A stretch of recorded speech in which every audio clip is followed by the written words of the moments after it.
Soap, in cooperation with the United States Air Forces, presents the Bob Hope Show from Berlin, Germany. On Christmas Day, 4,000 miles away from home, thousands of American boys listened to a show that brought them a little bit of home. They were the boys who keep the airlift into Berlin running. The boys who have given up their Christmas to help strengthen the cause of humanity. Because of these men, a child eats who might otherwise go hungry, and the light of freedom burns more brightly in the world. To carry to these Americans overseas something of the fun and spirit of America, Bob Hope and his gang, at the request of the United States Air Forces, flew to Berlin. What you are now about to hear by transcription is the very same show our men enjoyed Christmas Day. The laughter is their laughter.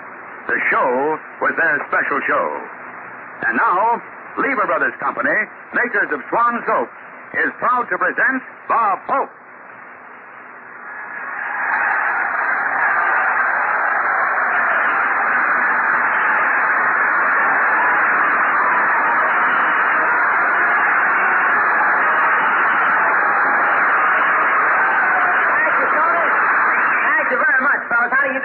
This is Bob broadcasting from Berlin, Germany for the boys in the airlift Hope.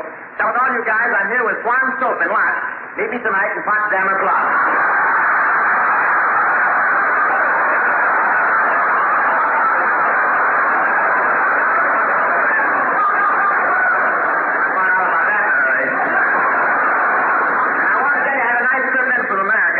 You know America, that's where if you got a couple of cigarettes, you smoke them.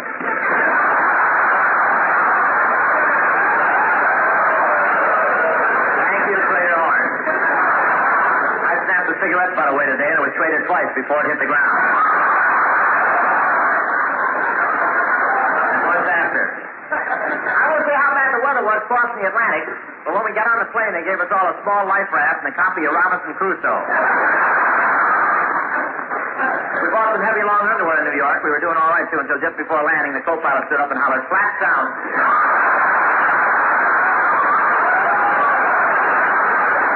Almost froze to death.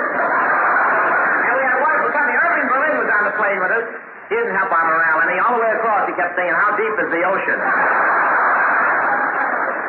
It was really cold flying over here. I ran out of blankets, so I wrapped myself in newspapers, and the newsprint came off on me. When I landed, the Marshall Plan was all over my chest, and the Congressional Committee was investigating my back. General Clay was at the airport when I arrived. I ran out and said, "Here I am, General, all ready to go." He said, "Fine, get back on, we'll turn the plane around." I wanted the boys to know I belonged, so I got off the plane singing Lily Marlene. A whack rushed up to me and said, "Oh, Miss Dietrich, you've gone and cut your hair off, did you?"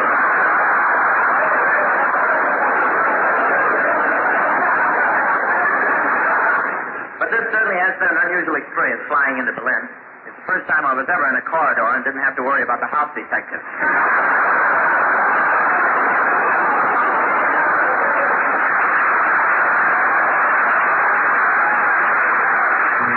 As we arrived over Berlin, several Soviet planes started to buzz us, but the first Russian pilot took one look at me and said, "They're okay. Look at the hammerhead and sickle."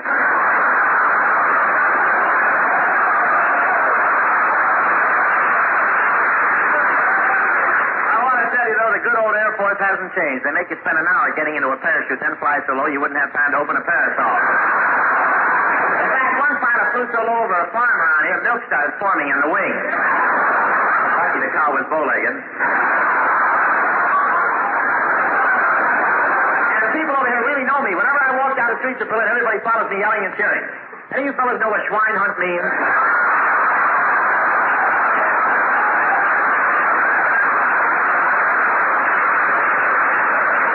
You know, a lot of people volunteered to come over here for this trip, this Christmas trip here, and I now have the privilege of introducing one of America's all-time great men of the Air Force. I get a special charge out of presenting General Jimmy Doolittle.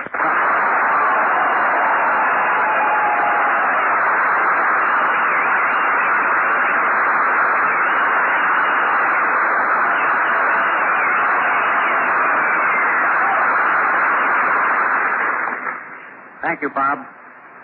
I'll take less than a minute of your time, but as an average American, I want to express the gratitude and appreciation of 147 million Americans back home to the soldiers, sailors, and airmen who are accomplishing the airlift. You're doing a magnificent job, not only for Germany and America, but for all humanity.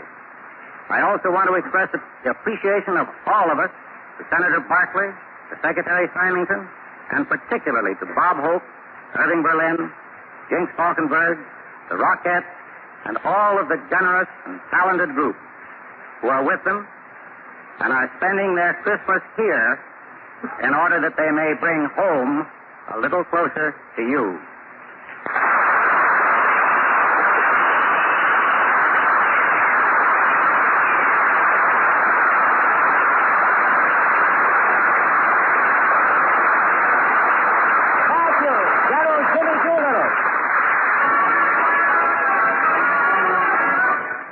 From Cleveland took a fast plane here to sing Slow Boat to China for you.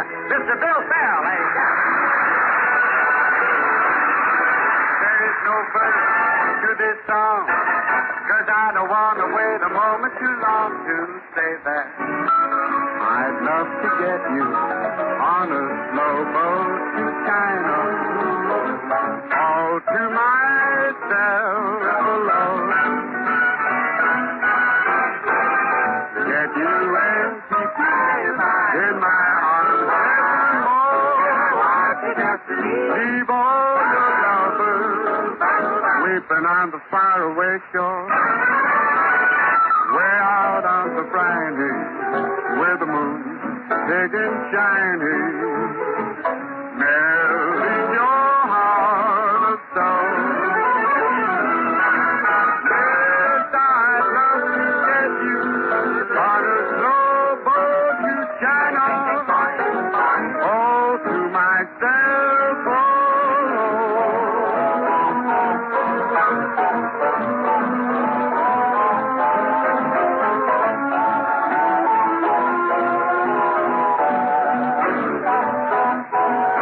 Yes, I wanna get you on a slow boat to China, all to myself alone. On a real slow boat, on a real slow boat, on a slow, slow boat to China.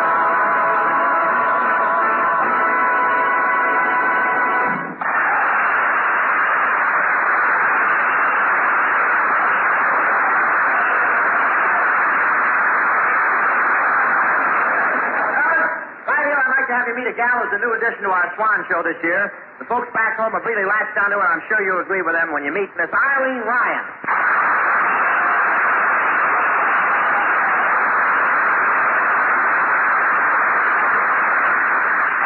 Mr. Hope, it was wonderful of you to bring me on this trip. You know, I've met some of our boys here, and now I know why the Americans do such a wonderful job on the airlift. Really? What do you mean? They're so great on the pickup. Miss Ryan, isn't that sort of thing for the younger girls? Oh, I'm not as old as I look. You may not think so, but I'm just arriving in my early 30s. Arriving at your 30s? Yes. Didn't you buck a headwind most of the way? Say, Miss Ryan, how'd you enjoy your trip over here? Well, we were flying at 10,000 feet, and the altitude... What are you blushing about? Well, I don't get kissed off. Oh, please. We were flying at 10,000 feet, and the altitude sort of affected me. Really? Well, altitude never bothered me. Yes, but were you ever up that high before? You said it. I once climbed to the top of Crosby's Wallen.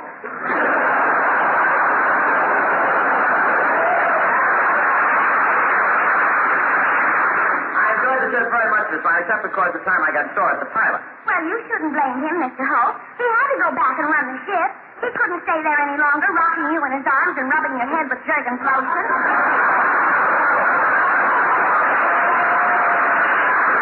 Well, they do it for majors, but please don't give these fellas the impression that I wasn't brave. Well, it wasn't so hard for you to be brave, Mr. Hope. You were wearing 2 parachutes. I have to. I'm built that way. And besides, it gives me more safety. In case the first one doesn't open, I pull the string on the other one. What if that doesn't open? Well, I've got a helium valve that inflates my shorts.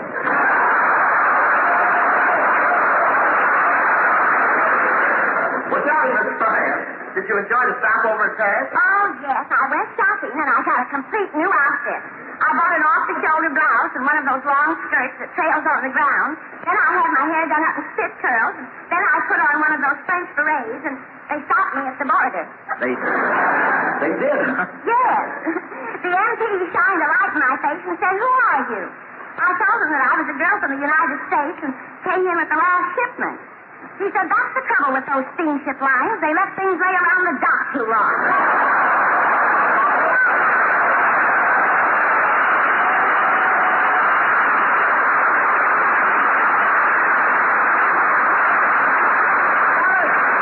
I want to present a young gal now that really preferred to come over and sing and visit with you fellas. Are you lucky? Miss Jane Harvey.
For years. He entertained the troops during World War I and did an even bigger job in World War II, Mr. Irving Berlin.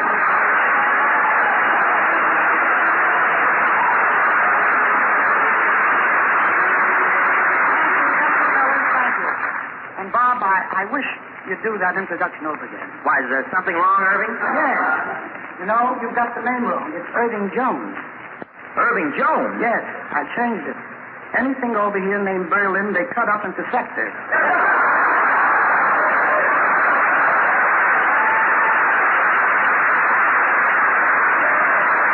Yeah, but I'd like to get serious for a minute, if I may. All right. All of us are deeply indebted to the Air Forces for the job they're doing here on the Berlin airlift. And by way of showing my appreciation, I've written a special song.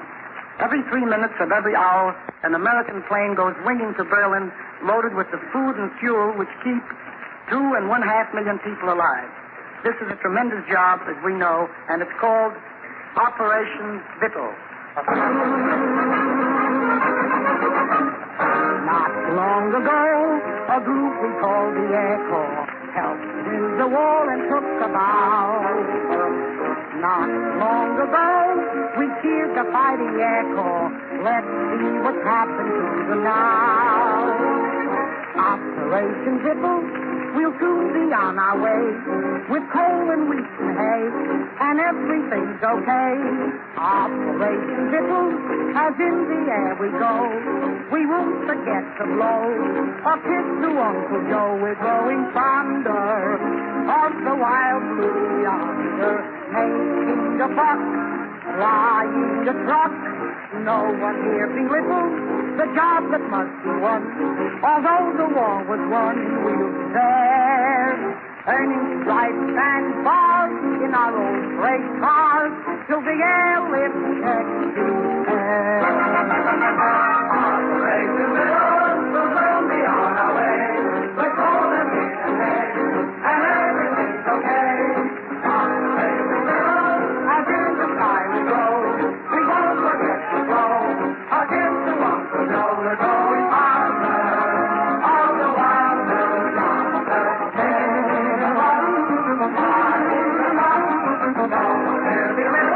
The job that must be done, although the war was won, we'll there, and fight and march in our own great cause, till the end we'll get the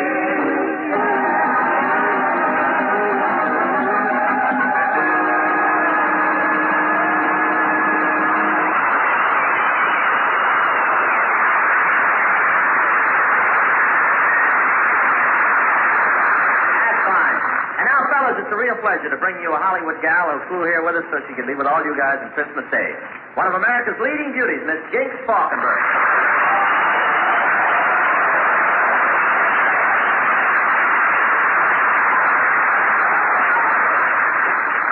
Thank you, Bob, and thanks a lot, gang. Say, you look very nice tonight, Miss Falkenberg. Oh, thanks, but you don't have to be so formal, Bob. Just call me by my nickname, Jinx. What's your nickname? Well, I used to have one when I was a kid, but I don't use it anymore. They call me Pickle Nose. Pickle Nose? Yeah, I was a cabbage smeller in a sauerkraut factory. Oh, Bob. Jinx, it's fun having you here, though. Now, you know, I was listening to your breakfast program with your husband, Tex McCrary, back in the States. Thank you, Bob. You know, we do the show right from the breakfast table. Yeah, well, we were going to do a broadcast like that from the mess hall here, but it didn't work out. Why not? Well, before they could get started, a chow-on peeled the microphone and ate it for an hour.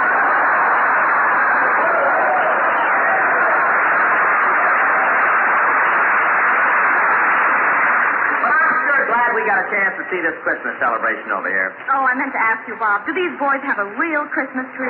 No, but they have something just as good to hang a few extra medals on a second lieutenant and plug them in.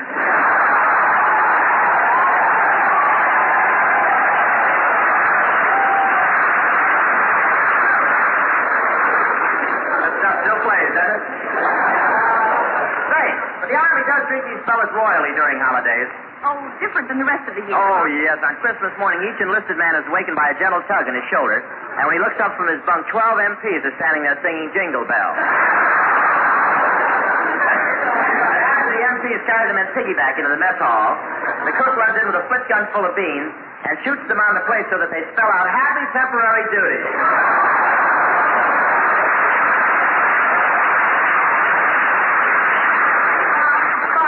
These fellows pretty well. Why are they always so anxious to get passes? Well, it gives them a chance to catch up on their reading.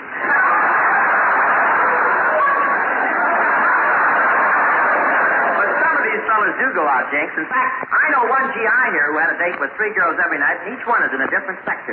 Well, listen, if each girl is in a different sector, how can you get around to see all 3? Well, he's got a Hershey bar with wheels on it.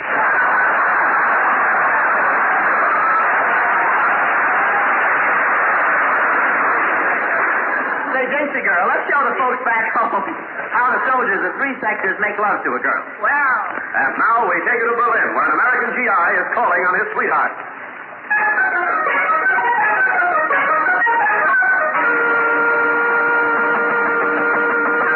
Come in. Hiya, Beetle.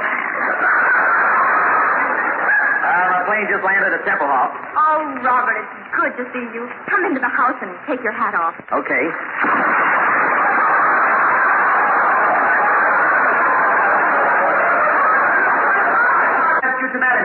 But do you love me, Reggie? Of course I do, Governor.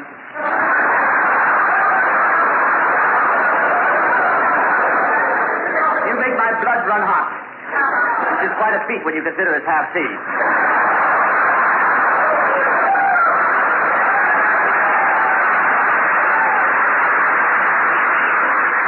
You ever have a lemon of song? What do you say, old girl? Should we be married in a fortnight? Oh, I prefer a church wedding. Oh, Reggie. Reggie, your proposal has made me very happy. Good. Now enough of love. Who do you think will win next year's cricket matches? Oh, please. We're engaged now. Take me in your arms and kiss me. As you wish. There you are. Stella, did you like it? Tell me, who do you think will win next year's cricket matches?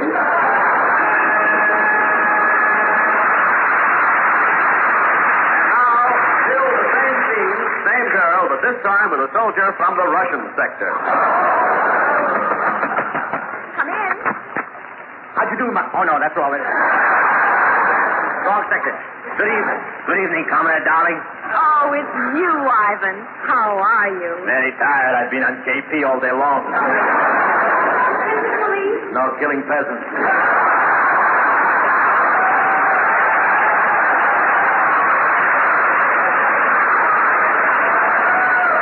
But anyway, I'm fine. I'm also the most handsome, fascinating, gorgeous, irresistible, talented, beautiful man in the Russian sector. Would you like to kiss me? No. All right, I'll kiss myself. I do not understand how you can resist me, standing here so close to me. Does it make you weak? No. That's funny, it makes me weak. I've come here to ask your hand in marriage, my little Jinkichka. Marriage? Oh, but do you love me, Ivan? Well, this morning I sent an application to the Kremlin and also mailed 2 copies to the proper authorities, and tomorrow morning they will notify me. They will notify you? Yes, tomorrow they will tell me if I love you.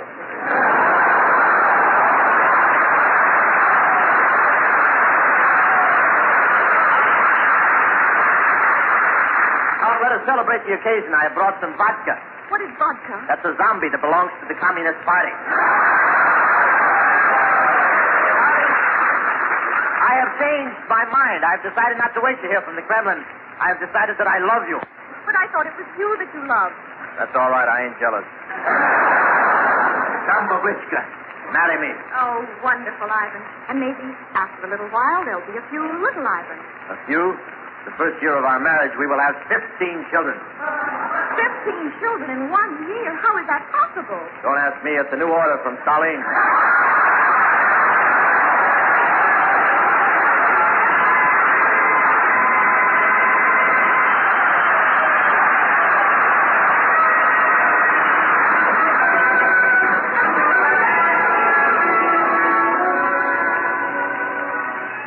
Oh, thanks for the memory, for saying it was set, for seeing that we met, and giving us a Christmas that we never will forget. We thank you so much, and thanks for the memory, for giving us a view of what you're going through, and putting on a better show than we could ever do. We thank you so much, and thanks to the fighting Air Force that daily took its toll. Now it's a humane Air Force with heart and soul, dropping heat and cold. Oh, thanks for the memory before we say goodnight and take our homeward flight. We wish you all a Christmas that is merry and is white, and we thank you so much. Ladies and gentlemen, the Berlin airlift is the biggest thing that's ever happened to post-war aviation, and believe me, spending Christmas with the men who run it is the biggest thing that's ever happened to us. It's a great pleasure, both Wiesbaden last night and here in Berlin with a lot of the men of the ground force. You know, I've been singing Thanks for the Memory for a good many years, but I never expected to sign off a show and go off the air with the memories as thrilling as Christmas at Operation Vittles. Speaking of thanks, I'd really like to spread them around tonight and say thanks to the gang making this Hollywood to Berlin and return jaunt with us. Jinx Falkenberg, Irving Berlin, Jane Harvey, Bill Farrell, Tex McCrary, Irene Ryan, Tony Romano. They're the kind of people who make show business a business with a big, warm heart. And I want to put in a king-size thank you for Larry Gelbart, Cy Rose, Mort Lockman, Al Capstaff, Gene Wagner, Jim Saffer, Charlie Cooley, Jack Wormser, and my friend Jay Scott. They're the writers and directors and secretaries who put the airlift at the top of their Christmas list. We couldn't have put on the show without them. And above all, our thanks to you men of the Berlin airlift. been wonderful spending Christmas with you, and I only wish the Statue of Liberty could talk. Because she'd take one look at the job you're doing and say, men, you're not only lifting coal, you're lifting men's hearts. You're raising the Iron Curtain, and the torch in my right hand, you're putting it in every heart in Europe. Good night, folks, and here's a little P.S. from the gang in the Berlin airlift. Happy New Year!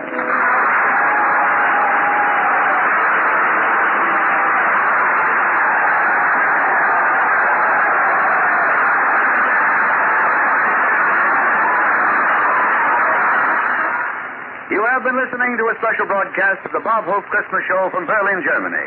You have heard the show transcribed just as it was presented to the men of our United States Air Forces abroad. This broadcast was brought to you by Swan Soap, the newer, better white floating soap. Swan, better for dishes, better for hands, better for baby, better for bats. Be sure to listen next week when Lever Brothers Company, the makers of Swan, present the Bob Hope Show from Hollywood. Mirror, mirror on the wall, is my hair fairest of them all? It is when you use Rave cream shampoo. Rave leaves your hair so clean, so soft, so easy to manage. Easy to manage because the pure lanolin in Rave is specially blended with other important ingredients to make hair behave, even on shampoo day. Try Rave cream shampoo. R-A-Y-V-E. Rave cream shampoo. This is NBC, the National Broadcasting Company.